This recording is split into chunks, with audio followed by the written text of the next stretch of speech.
जिनके लाखों शागिर्द पूरे भारत में कई कई बड़े बड़े इदारे के प्रिंसिपल हैं। अल्हम्दुलिल्लाह बावकार शख्सियत गोपालगंज में पैदा हुई और पूरी दुनिया में उनका इल्मी फैजान इस वक्त पहुंच रहा है। हुजूर उस्ताजुल उलमा हजरत अल्लामा अलहाज अशाह मखदूम गरामी वकार हजरत अल्लामा वसी अहमद साहब किबला वसीम सिद्दीकी दामत बरकातहू लालिया वल कुद्सिया की जात यहाँ पे तशरीफ रखती है। और इस जलसे की बहुत बड़ी खुशनसीबी है कि औलादे गौसे आजम वारिसे जुब्बे मौलाए कायनात गुले गुलजारे वास्तियत व कादरियत पीरे तरीकत रहबरे राहे शरीयत हुजूर अलहाज शाह सैयद हसन बिन नूर वास्ती मसौली शरीफ की सरपरस्ती हुजूर वाला की आमद। साथ ही साथ हमारी जमात के बहुत बड़े खतीब औलादे गौसे आजम हजरत अल्लामा अलहाज हुजूर अशाह सैयद शबाहत हुसैन मियां साहब किबला मुरादाबाद, साथ ही साथ शायरी की दुनिया का बेताज बादशाह हजरत शायर इस्लाम अजमत रजा भागलपुरी, मेरे बाद आप उन्हें समाप्त करेंगे। और आपने अभी मुझसे पेशतर नईम रजा वारसी से समाप्त की, अख्तर जिया मुजफ्फरपुरी, अरशद इकबाल अशरफी, हिंदुस्तान के कई अजीम नकीब भी आज के इस जलसे में है। अल्लामा अब्दुल मालिक मिसबाही साहब किबला है ना, वसीम मजहरी साहब किबला, हमारी जमात के मुमताज उलमाए कराम अल्लामा रफीक साहब किबला, उनके अलावा मुअज़्ज़ज़ हस्तियां तशरीफ रखती हैं।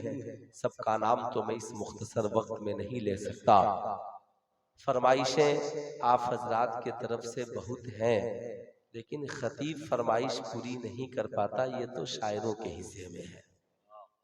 एक शेर में पढ़ता हूं, अच्छा लगे तो सुभान अल्लाह कह सकते हैं, और नबी की बात अच्छी न लगे तो फिर इलाज के लिए खानकाहों में पहुंच जाइए, और खाना अच्छा न लगे तो इलाज के लिए अस्पताल में पहुंच जाइए। तबीब दोनों जगह है, फर्क ये है कि साहब यहाँ जो तबीब है वो दिल का इलाज करता है, और वहां जो तबीब है वो जिस्म का इलाज करता है। एक पत्थर की भी तकदीर संवर सकती है, वाह वाह, एक पत्थर की भी तकदीर संवर सकती है, शर्त ये है उसे करीने से तराशा जाए। एक पत्थर की भी तकदीर संवर सकती है, शर्त ये है उसे करीने से तराशा जाए। अपनी मट्टी पे ही चलने का तरीका सीखो, अपनी मट्टी पे ही चलने का तरीका सीखो, संगे मरमर पे चलोगे तो फिसल जाओगे, संगे मरमर पे चलोगे तो फिसल जाओगे। हजरात, हमारी और आपकी ये मुश्तरका खुशनसीबी है कि आज उस बारगाह में खिराजे अकीदत पेश करने के लिए हाजिर है जिस बारगाह से कोई मायूस नहीं होता। मेरे इमाम फरमाते हैं, मेरे इमाम फरमाते हैं, वाह क्या मर्तबा ए गौस है बाला तेरा, ऊंचे ऊंचों के सरों से है कदम आला तेरा, सर भला कोई क्या जाने है कैसा तेरा, औलिया मलते हैं आंखें वो है तलवा तेरा। आज हम लोग अल्हम्दुलिल्लाह मजार वाले भी हैं, मस्जिद वाले भी हैं, मदरसा वाले भी हैं, खानकाह वाले भी हैं, फातिहा वाले भी हैं, दुरूद वाले भी हैं, मुस्तफा वाले भी हैं, खुदा वाले भी हैं। अल्लाह का करम है, अल्लाह ने ऐसा इंतजाम किया। आप ईमानदारी से बताइए, क्या सिर्फ 11वीं में ही सरकारे गौस की याद है? आप ईमानदारी से बताएं, आज हमने ये मिजाज बना लिया है 11वीं में गौसे आजम याद आएंगे, रजब शरीफ में ख्वाजा गरीब नवाज याद आएंगे, सफरुल मुजफ्फर में आला हजरत याद आएंगे, जमातिउल उला में हुजूर हाफिज मिल्लत याद आएंगे, फिर मुजाहिद मिल्लत याद आएंगे। जब महीना आएगा मुहर्रम का, मखदूम अशरफ याद आएंगे, करबला वाले याद आएंगे। सुल्तान रजा पूछना चाहता है, साहिबों क्या सिर्फ क्या रहमी में ही गौसे आजम याद आएंगे? क्या अल्लाह ने ये ऐसा ही इंतजाम किया कि सिर्फ उसके नेक बंदे इन्हीं अय्याम में याद आए? आप कहेंगे नाना ऐसी कोई बात नहीं है, हम नबी के दीवाने हैं, हर लम्हा नबी को याद करते हैं। साहिबों याद रखिए, उर्स मनाना और है, उर्स वाले को मनाना और है, मिलाद मनाना और है, मिलाद वाले को मनाना और है। आज उर्स लोग बहुत मनाते हैं, मगर साहबे उर्स को बहुत कम लोग मनाते हैं। मिलादे लोग बहुत मनाते हैं, मिलाद वाले को लोग बहुत कम मनाते हैं। आज कोई कहता है गौसे आजम की याद कहाँ है? अल्लाह ने ऐसा इंतजाम किया गौसे आजम की याद का कि साहब महीना कोई हो, लम्हा कोई हो, वक्त कोई हो, दिन कोई हो, साथ कोई हो, ऐसा इंतजाम किया, चाहे वो मस्जिद हरम हो, मस्जिद नबवी हो, बैतुल मक़दिस हो, दिल्ली की जामे मस्जिद हो, या आपकी बस्ती की मस्जिद हो, अल्लाह ने ऐसा इंतजाम किया। फजर पढ़िएगा अल्लाह वाले याद आएंगे, जोहर पढ़िएगा अल्लाह वाले याद आएंगे, असर पढ़िएगा अल्लाह वाले याद आएंगे, मगरिब इशा पढ़िएगा अल्लाह वाले याद आएंगे। आप कहेंगे मौलाना वो कैसे? मैं बताता चलूं। दुनिया में कोई ऐसी नमाज लाइए सजदा हो उसमें दुरूद शरीफ ना हो, दरूद शरीफ हो और उसमें तहियात नहीं हो। आप ईमानदारी से बताएं। आप कहेंगे नहीं मौलाना हर नमाज में तहियात है। अब कोई कहे गौसे आजम कहाँ है, ख्वाजा गरीब नवाज कहाँ है, आला हजरत कहाँ है, हाफिज मिल्लत कहाँ है, मुजाहिद मिल्लत कहाँ है, औलियाए कराम कहाँ है? मैं कहूँगा तहियात पढ़ो, जब पढ़ोगे तो पता चलेगा। अब तहियातु लिल्लाहि वस्सलावातु वत्तय्यिबातु वस्सलामु अलैका अय्युहन नबी वस्सलामु अलैना वस्सलामु अला इबादिल्लाहि सालिहीन इला आखिर। जब हम नमाज पढ़ते हैं, पढ़ना ही पड़ेगा, कंपलसरी है, सबके सब पढ़ते हैं, वो चाहे किसी अकीदे का मानने वाला हो। जब नमाज पढ़ेगा तो तहियात जरूर पढ़ेगा, और जब तहियात पढ़ेगा तो पढ़ना ही पड़ेगा।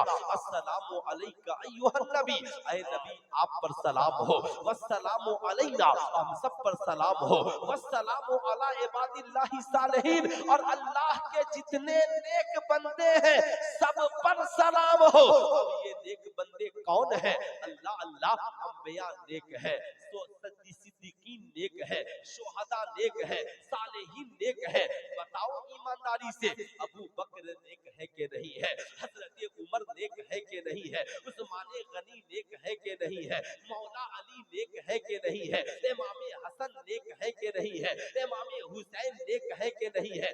गौसे आजम नेक है कि नहीं है? इमाम आजम नेक है कि नहीं है? इमाम शाफई नेक है कि नहीं है? इमाम बाकिर नेक है कि नहीं है? बताओ ईमानदारी के साथ, बरेली के अहमद रजा नेक है कि नहीं है? बताओ हाफिज मिल्लत नेक है कि नहीं है? मुजाहिद मिल्लत नेक है कि नहीं है? ऐ सुन्नियों, आज के बाद सिर्फ मिलाद और फातिहा वाला ही मत बनना। मिलाद भी मनाओ सुभान अल्लाह, फातिहा भी कराओ सुभान अल्लाह, मगर सुनो याद रखना उर्स मनाने के लिए इतना इंतजाम करते हो, उर्स वाले को मनाने के लिए तुम भी नमाजी बन जाओ, अपनी बीवियों को भी नमाजी बनाओ, अपने वालिदैन को भी नमाजी बनाओ, अपने बेटे और बेटियों को भी नमाजी बनाओ। कहो मेरे घर वालों अगर नमाजी नहीं बनोगे तो गौसे आजम सिर्फ क्या रहमी में याद आएंगे, और नमाजी बन जाओगे फजर पढ़ोगे गौसे आजम याद आएंगे, जोहर पढ़ोगे गौसे आजम याद आएंगे, असर पढ़ोगे गौसे आजम याद आएंगे, मगरिब इशा पढ़ोगे गौसे आजम याद आएंगे। जब जब नमाज होगी एक तरफ सजदा होगा, एक तरफ नबी और आले नबी पे दुरूद है, और दूसरी तरफ अल्लाह के नेक बंदों पर सलाम है। नारे तकबीर, नारे रिसालत, फैजाने गौसे आजम कॉन्फ्रेंस, फैजाने गौसे आजम। अल्लाह के नबी ने फरमाया अस्सलातु कुर्रतु ऐनी, नमाज मेरी आंखों की ठंडक है। ईमानदारी से बताइए, मुस्तफा जाने रहमत की हदीस पाक है कि साहिबों मेरी तबीयत तो ये करती है, मैं हुक्म दे दूं नमाज पढ़ाओ, लकड़ियां जमा करो, जाके जो लोग जमात में दाखिल न हो मैं उनके घरों में आग लगा दूं। जरा आप इसका एहसास करते हैं? ऐ मेरी कौम के शहजादों, मिलाद मनाने के लिए उलमा का आना जरूरी है, मिलाद शरीफ मनाने के लिए शोरा का आना जरूरी है, सामईन का आना जरूरी है। बेशक सुभान अल्लाह, मिलाद मनाने के लिए इन चीजों का इंतजाम जरूरी है, मिलाद वाले को मनाने के लिए नमाज भी जरूरी है, दुरूदो सलाम भी जरूरी है। तो कितने लोग मिलाद वाले को मनाना चाहते हैं? जरा हाथ उठाइए तो कितने लोग मिलाद वाले को मनाना चाहते हैं? जरा एक बार पूरा मजमा हाथ उठाकर बोल दे सुभान अल्लाह, सुभान और जरा जोर से बोले सुभान अल्लाह। याद रखिएगा, जल से रोज कामयाब होते हैं मगर सामईन कभी कभी कामयाब होते हैं, हम लोग कभी कभी कामयाब होते हैं। जल से तो रोजाना भारत में कामयाब हो रहे हैं, कामयाबी तो जब है कि हम कामयाब हो जाए। क्या ये अलमिया नहीं है? बुरा मत मानिएगा, बड़े जो अमीर लोग हैं दुनिया में उन लोगों ने आपके हवाले खेल तमाशे को कर दिया। बुरा मत मानिएगा। आज साहब ये क्या चल रहा है? वर्ल्ड कप चल रहा है, आईसीसी वर्ल्ड कप, पूरी दुनिया की निगाहें उसकी तरफ है। जितने पढ़े लिखे लोग हैं, इंडिया, पाकिस्तान, एशिया, पूरे एशिया में बांग्लादेश, साहब अक्सर ममालिक के लोग टीवियों से चिपके हुए हैं। सारा काम धंधा छोड़कर मैं आपसे पूछना चाहता हूँ, पूरी दुनिया में सबसे सुपर पावर मुल्क कौन सा है? अमेरिका। आप ईमानदारी से बताइएगा, आप अमेरिका के मुकाबले की बात करते हैं, आपके घर का बच्चा क्रिकेट के मैदान में खेलना चाहता है साहब, लेकिन कोई अमेरिकी बच्चा या अमेरिका की कोई टीम आईसीसी वर्ल्ड कप में खेल रही है? अरे बोलिए, अमेरिका की कोई टीम खेल रही है? अरे भाई इसका वॉल्यूम बढ़ाइए ना, सारा माइक को बंद कीजिए, इसका सिर्फ बढ़ाइए मेन मशीन से। याद रखिए कितने होशियार है वो। आपको दे दिया, एक बैट ले लीजिए, एक बल्ला ठुक ठाक करते रहिए, अब पूरे मुल्क को पागल बना करके रखिए। पढ़ने की जरूरत नहीं है, किताब देखने की जरूरत नहीं है। अब साहब इंडिया इसी में लगा है, चाइना इंडिया इसी में लगा है, बांग्लादेश इसी में लगा है, पाकिस्तान इसी में लगा है, अफगानिस्तान इसी में लगा है, श्रीलंका इसी में लगा है। मगर ईमानदारी से बताइएगा, अमेरिका की कोई टीम वर्ल्ड कप में है? बोलिए जोर से, कोई अमेरिकी क्रिकेट देखता है? कोई अमेरिकी टिकट कटाकर इंडिया वर्ल्ड कप देखने आया है? दूसरा मुल्क है उसके बाद राशिया, राशिया की कोई टीम वर्ल्ड कप में खेल रही हो तो बताइए, ईमानदारी के साथ नहीं है। तीसरा मुल्क है चाइना, चाइना की कोई टीम है? साहब क्या तमाशा है, आपके पास अक्ल है ना?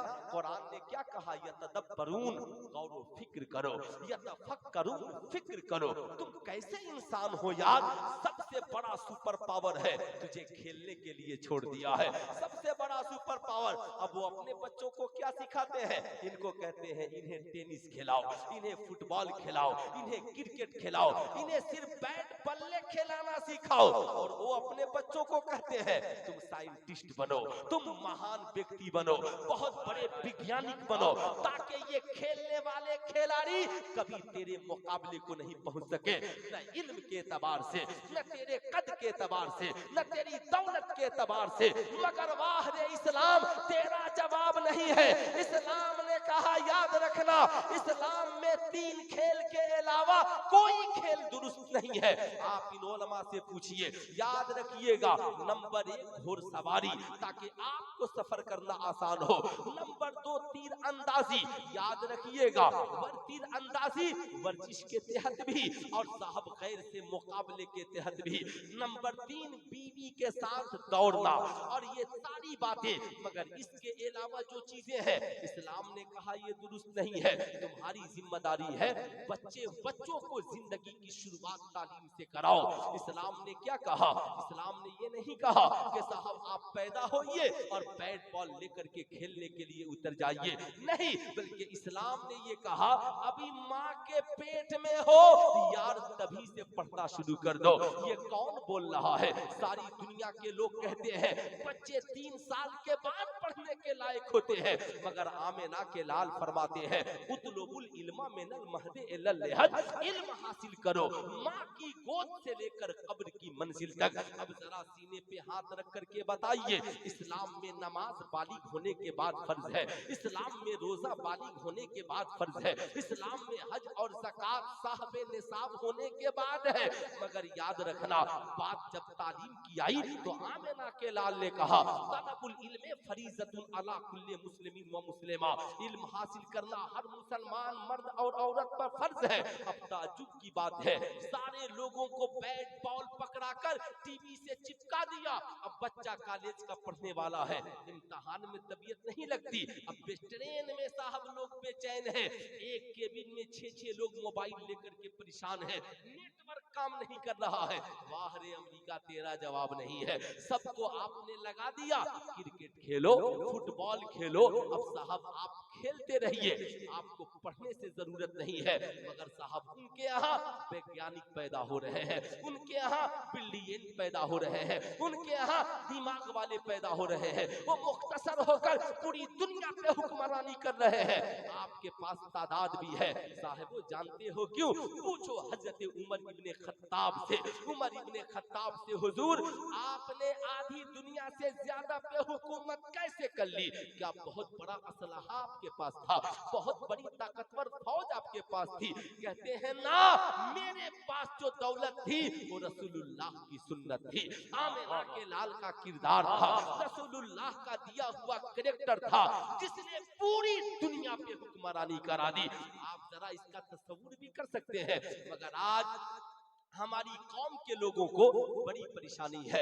आज साहब हम सोचते हैं हम समाज में अपनी मर्जी से जिंदा रहे। आज हमारी कौम की पढ़ी लिखी बेटियां मजारों पे चादरें चढ़ाता तो देखती हैं, मगर आपसे मैं पूछना चाहता हूँ आज हम लोग मजारों पे एक नहीं लाखों चादरें चढ़ाते हैं, मगर बुरा मत मानिएगा मजारों पे लाखों चादरें चढ़ रही हैं और हमारी बेटी के सर पे एक चादर नहीं ठहर पाती है। साहब मजारों पे बड़ी मखमली चादरें चढ़ रही है, हमारी बीवी के सर पर एक चादर नहीं ठहर पाती है। शर्म तो ये है, आप स्टेशन पे देख ले, एयरपोर्ट पे देख ले, मां नकाब पहनकर है, बाप फूल कपड़ा पहना है और बेटी नंगे सर होकर जींस पैंट टी शर्ट पहनकर ट्रेली बैग खींच करके जा रही है।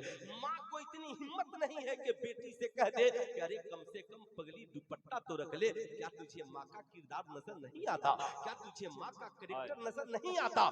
आज अफसोस है, आज हमारी कौम की बेटियां कहती है मौलाना साहब हम लोग कॉलेज में जाएं तो क्या करें, स्कूल में जाते हैं बच्चियां हमें चिढ़ाती हैं, कहती हैं तुम लोग ओल्ड मॉडल जिंदगी जीती हो, बहुत पुराने जमाने की महिला हो, तुमने 1400 साल पुराना नकाब पहन लिया है। मैं अपनी कौम की शहजादियों से कहूंगा तुझे मायूस होने की जरूरत नहीं है, तुम उन्हें बस मुख्तसर से बता देना ये बता तुमने बैग में किसे छिपा के रखा है, कहेगी किताब। कहा क्यों? कहा किताब वो दौलत है जो हमारी जिंदगी को संवारती है, इसलिए हमने इस इज्जत वाली किताब से हमें तालीम मिलती है और इससे हमें इज्जत मिलती है, इसलिए हमने इस किताब को बड़ी हिफाजत से बैग में छिपा करके रखा है। उससे कहना क्या हम बाप की इज्जत नहीं है, हमें भी छिप कर रहने की जरूरत है। लेकिन आओ जरा इससे भी आगे बढ़ो, ऐ मेरी कौम की शहजादियों, अगर कॉलेज की कोई आवारा लड़की तुझसे कहती है ये दुपट्टा तुम उतार दो,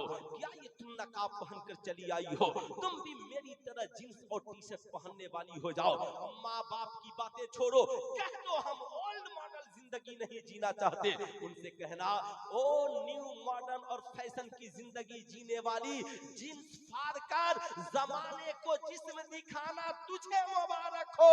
हम तो उस सैयदा फातिमा के मानने वाले हैं जिनका दुपट्टा फटता तो पैबंद लगा लेती, मगर कभी उन्होंने अपनी जुल्फों का मुजाहरा नहीं किया है, कभी अपने हुस्न का मुजाहरा नहीं किया है। जमाने को बताया है 72 पैबंद लग जाए, 72 पैबंद लग जाए, पैबंद लगाना तो मंजूर है मगर अपनी जुल्फे किसी को दिखाना मंजूर नहीं है। मेरी कौम की शहजादियों, उन्हें बताना तुम जिस्म दिखाना चाहती हो, तुम हुस्न दिखाना चाहती हो, याद रखना ये हुस्न तुझे मुबारक हो, ये जवानी तुझे मुबारक हो, मगर याद रखना जिस दिन ये नशा उतर गया ना, जिस दिन ये तेरी जवानी का नशा उतर गया, उस दिन याद रखना तेरा अंजाम क्या होगा, उस दिन याद रखना तेरा हश्र क्या होगा। तुझे नहीं पता है तो आज सीखो, आज जानो। इल्म का मकसद ये नहीं है कि कोई पढ़ी लिखी समाज की लड़की साहब पर्दा वाला लिबास उतार कर फटा हुआ जींस ऊपर से नीचे तक पहन ले। तालीम का मकसद ये नहीं है कि कोई पढ़ा लिखा डॉक्टर शराब पी करके नाचने वाला बन जाए। तालीम का मकसद ये नहीं है हमारी कौम की कोई बेटी सेल्फी लेकर के और अपनी तस्वीर को वायरल करने वाली बन जाए। याद रखना कौम की शहजादियों, तुम किससे किससे निकाह की बातें करती हो, लेकिन याद रखना सैयदा खातूने जन्नत है साहब, आखिरी वक्त है। सरकार मौलाए कायनात से अर्ज़गुज़ार होती है, हुजूर जब मेरा विसाल हो जाए, जब मेरा इंतकाल हो जाए, मैं किसकी बात कर रहा हूँ? सरकार गौसे आज़म के जद्दे आला की बात कर रहा हूँ, हसनैन करीमैन के अम्मी जान की बात कर रहा हूँ, मुस्तफा जाने रहमत की शहजादी की बात कर रहा हूँ। याद रखना क्या कहती हैं? कहती हैं ऐ मेरे शौहरे नामदार, जब मेरा विसाल हो जाए मेरे जनाजे को दिन में नहीं रात में उठाना, ताकि किसी गैर की नजर फातिमा के जनाजे पे न पड़ जाए। ऐ मेरी कौम की शहजादियों, बताओ रसूलुल्लाह की बेटी तो ये कहती है गैर की नजर तुम्हारे जिस्म पे न पड़ने पाए, लेकिन आज हमारी कौम की बेटियां फेसबुक पे लाइव आकर अपनी हुस्न का मुजाहरा कर रही है। आज तो 4 टके कमाने के लिए न जाने कितनी मुस्लिम लड़कियों ने अपना चैनल बना लिया, लाइव आने का वक्त बना लिया। ये दुनिया चंद रोजा है, ये दौलत खत्म हो जाएगी, ये सरबत खत्म हो जाएगी। याद रखना ये जवानी ढलेगी, बुढ़ापा आएगा, मौत यकीनी है। और अल्लाह के नबी ने फरमाया मैंने जहन्नम में सबसे ज्यादा औरतों को देखा। क्यों देखा मैं ये बताऊंगा, लेकिन आओ जरा सा सुनो। तुम उनके चक्कर में पड़ गई हो जो टीवी पे डिबेट करती है, तुम उनके चक्कर में पड़ गई हो जो अपनी आवारगी का मुजाहरा करती है, तुम उनके चक्कर पे पड़ गई हो जो कहती है मुझे दुपट्टा हिजाब और निकाब पसंद नहीं है। सुल्तान रजा कहना चाहेगा उनके चक्कर में न पड़ना।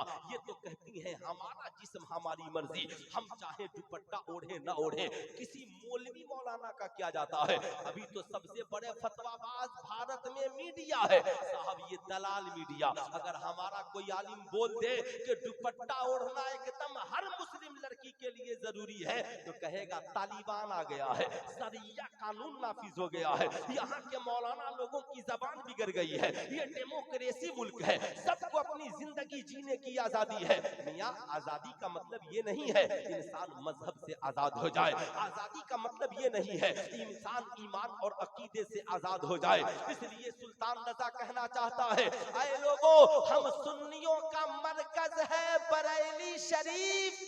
क्या मरकज है? जरा पूरा मजमा हाथ उठाकर बोलिए, हम लोगों का मरकज है बरेली शरीफ। मगर आप बरेली शरीफ जाइए, सुरमा लेकर मत आइए, टोपी लेकर मत आइए, कुर्ता पैजामा लेकर मत आइए, अमामा लेकर मत आइए। बरेली शरीफ जाइए ना तो वहां से सबसे खास तोहफा बरेली के आला हजरत का अकीदा लेकर के आइए। जिस दिन वहां का अकीदा लेकर के आइएगा इंशाअल्लाह हमारी दुनिया भी हसीन होगी और मरने के बाद आखिरत में अंजाम भी अच्छा होगा। नारे तकबीर, नारे रिसालत, फैजाने गौसे आजम कॉन्फ्रेंस। आजादी का मतलब ये नहीं जैसा आजकल कुछ नए पढ़े लिखे लोगों ने फेसबुक पर समझ लिया है, हम अकीदे में भी आजाद है, हम मसाइल में भी आजाद है, हम मिजाज में भी आजाद है। आजादी का मतलब ये नहीं है हमारी कौम की बेटियां खातून जन्नत की सीरत को छोड़ दे। आजादी का मतलब ये नहीं है मुस्लिम नौजवान रसूलुल्लाह की सीरत को छोड़ दे। आजादी का मतलब ये है हमें रसूलुल्लाह की सीरत को अपनाने में आजादी मिले। आजादी का मतलब ये है हमें अपने मजहब पे चलने में आजादी मिले। आजादी का मतलब यह है हमारे लिए जो खाना हलाल है उसे खाने में आजादी मिले। आजादी का मतलब यह है हम अपनी शरीयत के मुताबिक जिंदगी गुजारेंगे। कौन कहता है कि आपको कोई नमाज पढ़ने से रोकता है, कि आपको कोई रोजा रखने से रोकता है, कि आपको कोई हज करने से रोकता है, कि आपको कोई ज़कात देने से रोकता है? ना ना ना, आज साहब शैतान हमला आवर है। हम पढ़ना नहीं चाहते हैं, हम जाना नहीं चाहते हैं, हमने अपने माहौल और मिजाज को बदल लिया है। लेकिन जरा सीने पे हाथ रखकर सोचो, ये जितनी पढ़ी लिखी महिलाएं चैनलों पे बैठकर आज इस्लाम के खिलाफ डिबेट कर रही हैं, उन पढ़ी लिखी महिलाओं से सुल्तान रजा इतना कहना चाहेगा, बड़ा नाज है तुझे अपने जिस्म पे, जो चाहेगी करेगी, बड़ा गुरूर है तुझे अपने हुस्न पर, जो चाहोगी करोगी। तो मैं तुझसे एक ही मुतालबा करता हूँ, ओ सारी दुनिया की पढ़ी लिखी औरतों, तुम जज हो सकती हो, तुम डॉक्टर हो सकती हो, तुम आईपीएस अफसर हो सकती हो, कॉलेज की प्रोफेसर हो सकती हो, कॉलेज में टीचर हो सकती हो, एसोसिएशन की लीडर हो सकती हो, बड़ा बहुत तुम्हें गुरूर है अपने आप के ऊपर, तुम एयर होस्टेज भी हो सकती हो। लेकिन हर बच्चा और बच्ची पैदा होने से पहले 9 माह एक माँ की पेट में रहता है। मैं कहूंगा बड़ा गुरूर है तो जो बच्चा तेरे पेट में पलता है ना, 9 माह तेरी सोहबत में रहता है। एक काम कर, उसे जन्म देने से पहले, उसकी पैदाइश से पहले तुमने जितना पढ़ा है उसका कुछ हिस्सा उसे पेट में पढ़ा दे। साहब ये पढ़ी लिखी महिलाएं कहेंगी, सुल्तान रजा कैसी बातें कर रहे हो, क्या बोल रहे हो, क्या कोई बच्चा माँ के पेट में पढ़ता है? मैं कहूंगा ये तुम्हारी अक्ल से ऊपर की बात है। बेशक बच्चा पेट में पढ़ता है, सारी दुनिया की बातें गलत हो सकती है, मगर आमेना के लाल का फरमान गलत, नबी का फरमान गलत नहीं हो सकता। अब याद रखिएगा साहिबों, साहब हाँ हाँ, एक बच्चा पेट में पढ़ सकता है। कहती है ना, बच्चा तो 3 साल के बाद पढ़ने के लायक होता है, 6 साल की उम्र में क्लास 1 में जाता है, 16 साल की उम्र में मैट्रिक करता है, बच्चा पेट में कैसे पढ़ेगा? मैंने कहा हाँ, इसलिए कि ये तुम्हारा जिस्म है, तुम्हारी मर्जी है, तुम बच्चे को पेट में क्या पढ़ाओगी? तुम तो बच्चों को गोद में भी अच्छा किरदार नहीं पढ़ा पाती, तुम तो बच्चों को गोद में भी अच्छा किरदार और कैरेक्टर नहीं दे पाती, इसलिए कि तुम्हारा किरदार ठीक नहीं है। मगर याद रखना, जिस फातिमा उम्मुल खैर ने कहा था मालिको मौला जिंदगी मेरी है मगर सीरत रसूलुल्लाह की बेटी की है, आंखें मेरी हैं मगर हया फातिमा ज़हरा की है, उस गौसे आजम की मां सैयदा फातिमा उम्मुल खैर ने अपने बेटे पीराने पीर दस्तगीर शेख अब्दुल कादिर जिलानी को दुनिया में जन्म बाद में दिया है, पेट में ही 18 पारा का हाफिज़े कुरान बना। वाह वाह वाह वाह वाह, नारे तकबीर, नारे रिसालत, फैज़ाने गौसे आज़म। जाहिर सी बात है, इसको जरा सा खोल बाबू, इसका आवाज खोलो, एकदम इतना दबा के रखे हो कि जब आदमी बोले तो जाए आवाज। जरा मोहब्बत से एक बार दोनों हाथों को उठाकर बोले या रसूल अल्लाह, और जरा जोर से बोले या रसूल अल्लाह, और जरा प्यार से बोले या हबीब अल्लाह। अब जरा सुनिए, आज के जलसे से ये पहला पैगाम आपको लेकर के जाना है। आप फातिहा कराते हैं ना सरकारे गौस का, खूब शौक से कराइए, घर में बैठिए, मोहब्बत से दस्तरखान लगाइए, बीवी को भी बैठाइए, बच्चों को भी बैठाइए, खुद भी बैठिए, अपनी बेटियों को बैठाइए और बैठा करके प्यार से कहिए, ऐ मेरे शहजादों, आज हम जिस सरकारे गौसे आजम का फातिहा कराने जा रहे हैं, जानते हो उनकी शान ये है, हम लोग दुनिया में आकर पढ़े हैं और सरकारे गौस तो माँ की पेट में ही कुरान पढ़ना सीख गए हैं। जानते हैं ये छोटे छोटे बच्चे आपसे पूछेंगे, अब्बा अब्बा हुजूर, क्या कोई माँ की पेट में पढ़ना सीखता है, माँ की पेट में कैसे पढ़ेगा? जाहिर सी बात है, आपने अपने बच्चों को मोटू पतलू का किस्सा बहुत सुनाया है, आपने अपनी औलादों को यूट्यूब पर चैनलें और साहब कार्टून और फिल्में बहुत दिखाई है। जरा सा गौसे आजम की सीरत भी सुनाइए, सरकार गौसे आजम का किरदार भी उनकी जिंदगी में उतार कर दिखाइए।